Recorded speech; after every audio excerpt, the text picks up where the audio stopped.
Good morning, good morning. So I'm about to start a series on my YouTube channel, and we gonna talk about it. So I'm gonna start this series because I want to. A lot of people ask me a lot of things like vending and things of that sort, and I already did like how I got started, but I want to tell y'all about my journey into the vending industry and how I got started and like just things of that sort, to give people and shed a better light, and shed a light on it, because I feel like that with the business that I have, it's not a lot of creators that talk about, or vending creators that talk about like the struggles and how they got there and things of this sort. And this is my truth. Like, at this point, it's my platform. Whoever don't like it, I really don't care. Like, this is what I saw that happened. This is the things that I feel, and we just gonna go from there. So I did the how did I get started, but the reason I really wanted to do vending is because I was tired of living paycheck to paycheck. Like, I was tired of the back and forth. I was tired of scraping up. Like, I was a single parent, and my oldest is 13 and my son is 6. And it just was one of those things where I was tired. Like, I was like, it gotta be another way. Like, this just can't be life with me. Literally just, this is it. This all. Like, I'm like, this not life. This not where I see myself. This is not where I want to be. So I was like, I started doing research, and I had a hair company, but to me, I felt like at the time it was so many people that was selling hair, or I kind of got discouraged with the hair game because, now don't get me wrong, when I was selling hair, I had a great vendor. Like, I mean, I still do. I still have my vendor, but I had a great vendor, and my vendor literally like, shipped my product in 3 days. Like, it wasn't no way around it. That's what they did. But it was also one of those things where I was just like, like, I need to figure out what's going to be a better move for me, for my kids, to literally, like, make myself essential enough to where I'm making passive income. Because I had started doing research about, like, just how the wealthy stay wealthy, or how somebody gets wealthy. And at one point in time, I had the blueprint to where I knew, like, oh, this is what you need to do, this is what you do. Like, and it got to a point where I started like cropping things and people out of my life because I felt like that they didn't fit the brand, they didn't fit the vision, or they didn't understand or know the vision in itself. And when I first got started with vending, it was, I'ma like really like dissect it. So I was working at a college, and when my boss, like, you only got one time or two times to show me that you really don't like me, and I'm gonna move out your way. I don't do like all that dealing with people with a long-headed spoon. I'm not doing that. I'm just gonna move out your damn way. So once I got my part-time position, it was a part-time position. I wasn't making the money I was making when I was a full-time employee. And all this was during COVID. So even though I was a full-timer, I had time on my hands to like, I had time on my hands to figure shit out. Which means I had time to like really like figure out if I want to, where I'm gonna go, what I want to do, how I want to handle certain things, and then go from there. And so I just started jotting stuff down. Like, I'm a big, like, I need to see it on paper type of person. Like, if I can't see it on paper, whatever. It is what it is. I need to be able to see it on paper. So I was like, okay. I came across vending, and I just started Googling, like, not Googling, but like looking on Instagram. Because at the time, I was on when I started my company, I was on Instagram. I was not on TikTok. Like, I ain't know nothing really about TikTok at the time. I was on Instagram, Snapchat, and on Facebook. And so I went on Instagram and I just started Googling like vending, and this girl popped up. And I was like, okay, boom. Like, she seemed like she knows she's talking about. Whoop de whoop. So one of my old business partners, which we no longer conversate, we don't talk anymore, and we'll get into that at a later date. But he had came to me, and I think, and the crazy part is, like, I had met him through like my cousin. So it was just so crazy, but I didn't like know him. I knew of him. And so he came to me, he was like, hey, I gotta talk to you about something, can you talk? And I was like, yeah, what's up? Like, what's going on? And he was just like, I got a settlement and you're really smart. And he was like, I know that you can help me start a business or do something to where I'm not broke at the end of this. Like, once this money gone, I'm not tapped out. And so light bulb went off in my head. Ding, you finna fund this business. Like, so I came to him with it, and I really didn't have to do a proposal per se with him, because he's not the type of person. Like, it ain't, the screws upstairs is a little loose. We just gonna leave it at that. So I just was like, hey, I've been thinking about starting a vending company, but as you know, I just don't have the money. And I was very truthful. Like, I don't have the money to start it, which I didn't. I was working part-time. I was barely paying my rent, for real. So I was like, I'm working part-time. And mind you, I still had rent. My daughter was still going to school. Even though she was doing school online, I still had to pay tuition. Tuition was not discounted because of COVID. So I was like, I just didn't have the extra money, except for like the little small pennies that was coming in from me selling like hair. So I was like, listen, I need your help. Like, I need you to fund this business, and we could be partners, and we'll go from there. And he was like, okay. And so that's when the research started. So I took like $500 from him. Well, no, I took like $600 from him. And then I got the LLC for us, and I started taking a vending class. And when I say y'all, I didn't learn nothing in this damn lady class. Like, it was one of those things. It was like her vending class was like everything not to do vending wise. Like, knowing what I know now, she out there teaching people bullshit, to be honest. And I ain't disclosing the lady name because that ain't none of my, like, nah, I don't do that. But it was like, for me as a person, I'm the type of person where, like, I want to see, like, what you done accomplished. Like, you've been in vending, like, I think she had been in vending, like, 6 or 7 years at the time. And you only had one vending machine.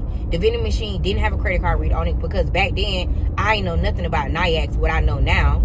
And I was like, you only had one machine, and then you sold the machine to your brother. You let your brother have the machine. However it went, you really didn't have the machine for that long, so you couldn't really tell me how much the machine was making. The machine wasn't making nothing.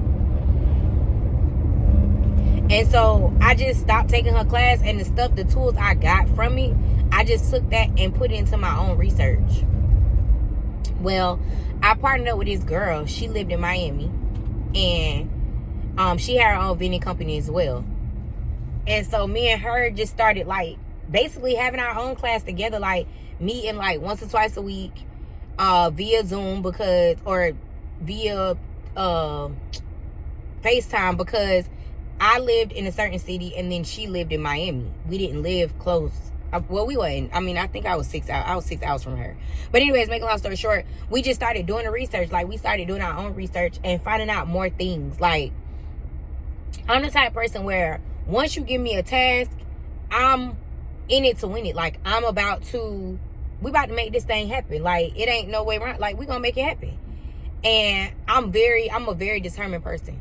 Like, once you put a battery in my back, especially when you tell me I can't do it, oh, it's go time. And so me and her just started doing our research, and still, like I said, at the time, I just did not have the money to really start my vending company, because he gave me the $600, but he used the money for other stuff, so the money was gone. Like, I think his settlement might have been like 10 grand. What he did with it, I don't know.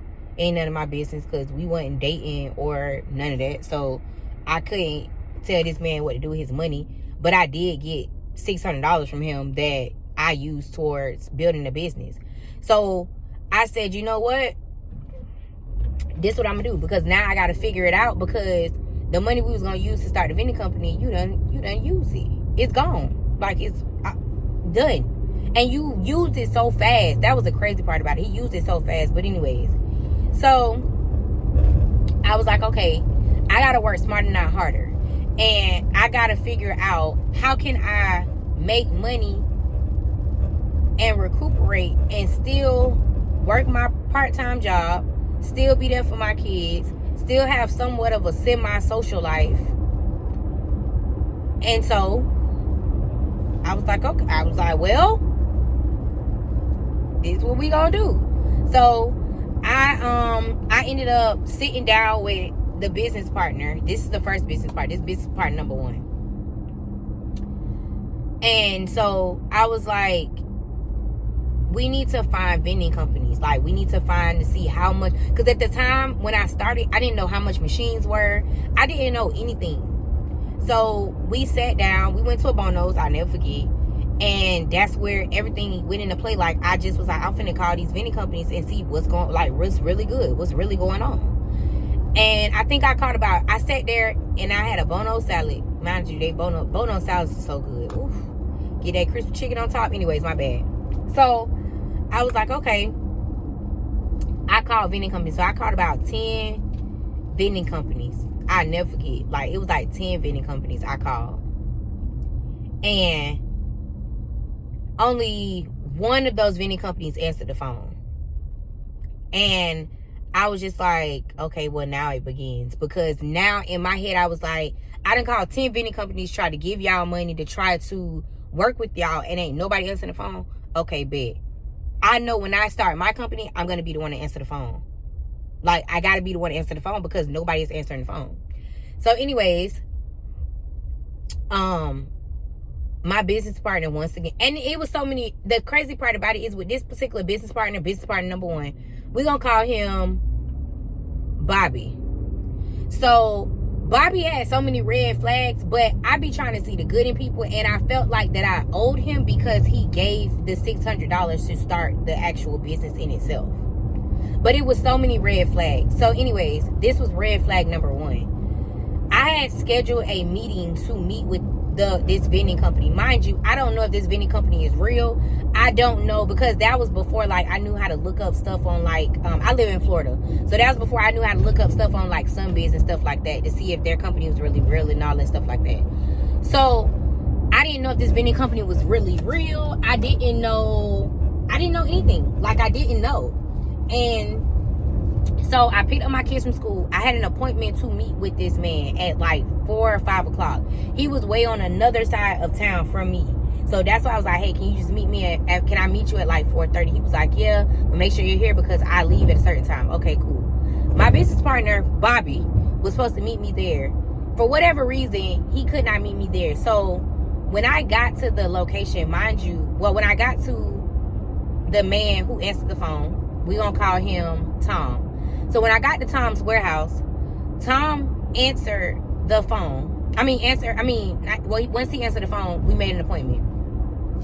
So when I got to Tom's warehouse, mind you, it's just me, and I'm 5'2". I'm a woman, and I'm like, I don't even know what I'm walking into, but at this point, I feel like I'm covered in the blood of Jesus, so I'll be okay. Well, it was my kids in the car. My kids looking like, where are we at? I'm like, y'all just stay in the car. I'm gonna lock the car, and yeah, I'm just going for it, because at this point, it was a dream in my head. Like, I just knew that I wanted to be a vending machine owner, and I was gonna do it by any means necessary. Was it crazy to do this on my, like, even go to this man Tom's warehouse on my own? Of course it was. Of course.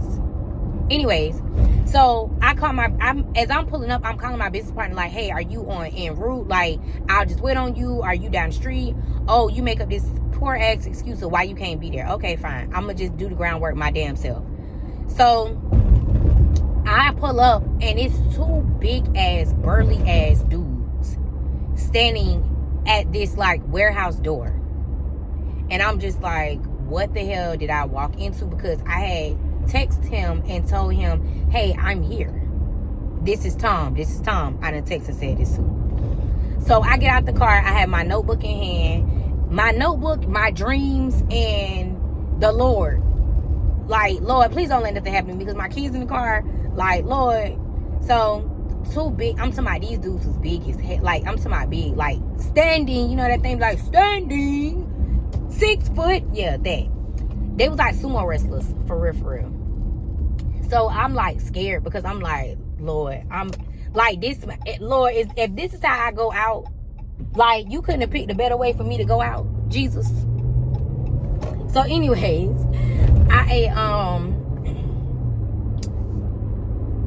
I get out the car and he was like, I could hear somebody talking, but I couldn't see them. So all they said was, are you so-and-so? And I was like, yes.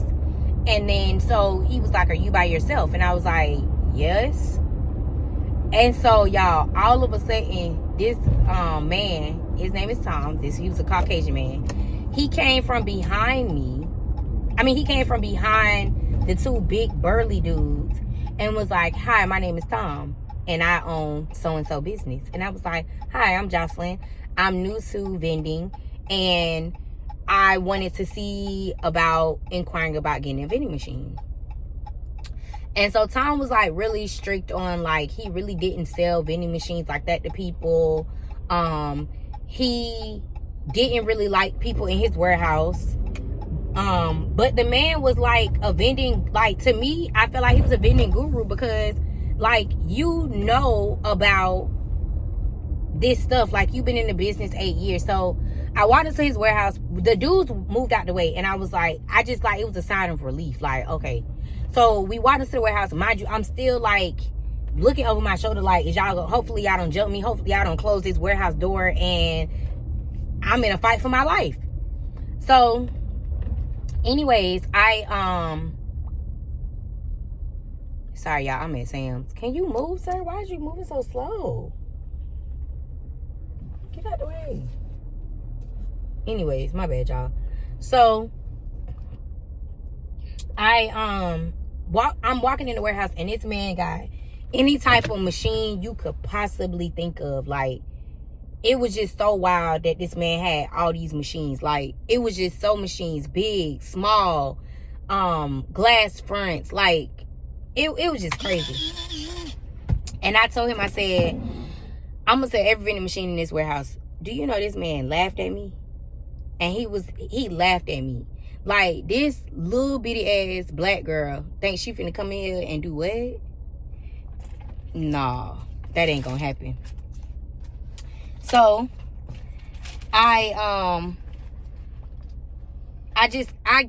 honestly just gathered information. Like, it was really one of those things where I was just like, yeah, I have a business partner. He couldn't make it, but we are looking to get vending machines. We're looking to get into the vending industry. So he asked me, like, why did I decide to start vending? And I told him about my kids. And he was like, where? I was like, they're in the car. He was like, you left them in the car? I was like, well, yeah, the air is on. Like, I knew I wasn't going to be here for a minute unless you're trying to kill me. And he started laughing. He was like, no.